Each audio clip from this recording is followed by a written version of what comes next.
时隔2年 ，Insta360 公司终于带来了全景相机 One X 的第2代产品 X2。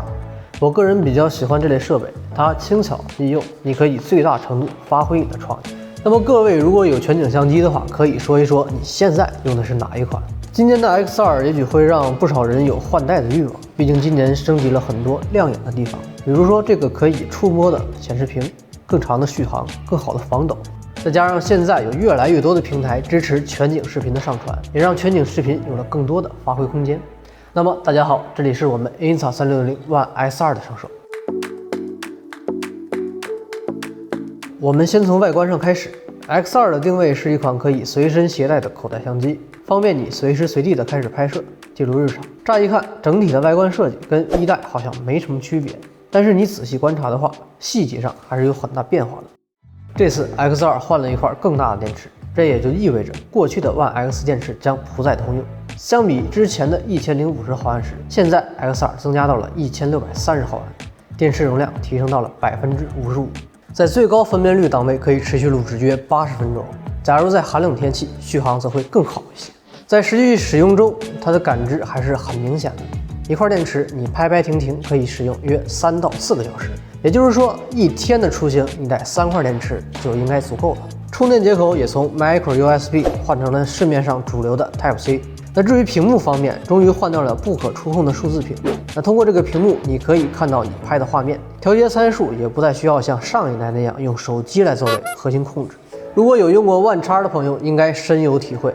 现在有了这个屏幕，就方便了许多。整体的操作逻辑和One R很像，这也便于我们能快速上手。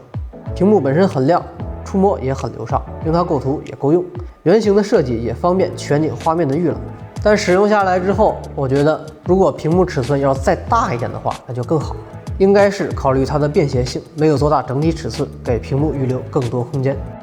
视频方面，我原本以为这次会提升 X2 的分辨率或者帧率，但是跟上代一样，全景模式下支持最高 5.7K 30帧，4K 和3K 环境下最高支持50和100的帧率。虽然参数上没有太大的变化，但是 X2 的画质还是有所提升的。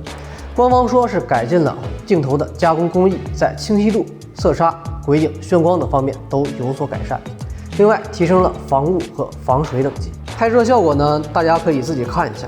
相较于上一代，画面确实更加锐利，肤色准确，自动曝光也更加精准。那整体来讲还是非常不错的。那么，评价全景相机还有另外一个重要的指标，就是拼接。绝大多数情况下 ，X2 的拼接都还不错。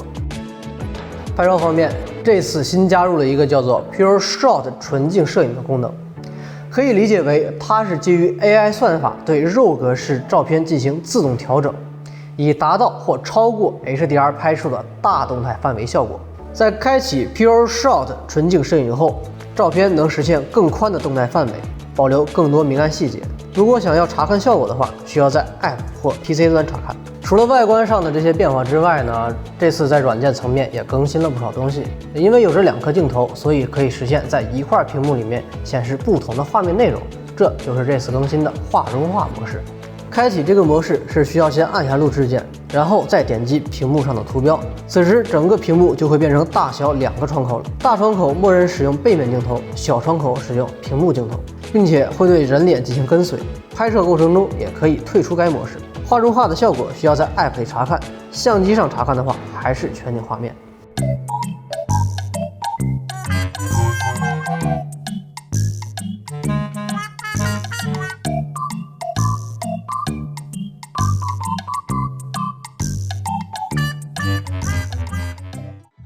这次更新还加入了单镜头模式。以往拍摄全景视频以后，需要用户在后期自己去构图、处理全景内容，这样就会浪费更多的时间在后期的制作上。而开启这个模式之后呢，它就会变成一个普通的超广角镜头。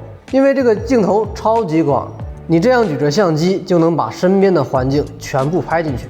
因为有这块屏幕，你还可以看到你自己。如果你不拍自己，可以切换镜头拍前面。不过它现在在录制的时候是没法切换镜头的，你必须要停止录制，然后再点击反转，再开始录制。关于能否通过后期的固件更新实现录制时的镜头切换，那这个我也特意咨询了一下官方的技术人员，他们给出的答复是，目前在技术层面上还是不可行的。单镜头模式下 X2 最高支持 1440p 50帧。实话实说，在光照 OK 的环境下，这个表现还是不错的。但到了夜晚，噪点就会明显增多，但还是可以用的。所以建议尽量还是在白天使用。音频方面 ，X2 现在有4个阵列式的麦克风进行收音，比 One X 多2个，声音的质量也有所提升。现在听到的是 One X 1代的声音。好，现在听到的是 One X 2代的声音。防抖算是全景相机的一大优势。全景相机采集的是整个场景，相机内的高精度陀螺仪会记录相机的旋转还有晃动的信息，然后通过矫正来得到一个全景画面的偏移，不需要额外增加稳定设备就可实现超强的防抖效果。那么这一次在 X2 上面呢，防抖也进一步做了升级，在旅行、运动、日常生活中随手就能拍出平稳流畅的画面。这次随着 X2 一起更新的还有子弹时间的配件，手持端更换成了绳盒，更加方便携带和收纳，手感也比以前更好了。而且这次子弹时间 2.0 版本还支持地平线校准，还支持任意轴向，可玩性也是非常高的。大家可以尽情去尝试不同的姿势。总的来看，这次的 X2 做的非常不错，整体设计、屏幕也基本够用。UI 电池续航也很 OK， 声音更清晰立体，还有10米的裸机防水，画质也很不错。更好的追踪效果，也支持更多的创意玩法。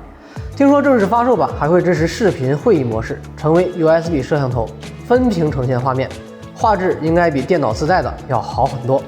就是这个分辨率和帧率，如果能再提升一下的话，那就更棒了。那虽然呢有一点小小的遗憾，但这并不影响 X2 作为一台优秀的全景相机。好了，以上就是我们对 Insta360 One X2 全景相机的上手。如果还有什么没说到的，也欢迎各位在屏幕下方留言。我们下期再见。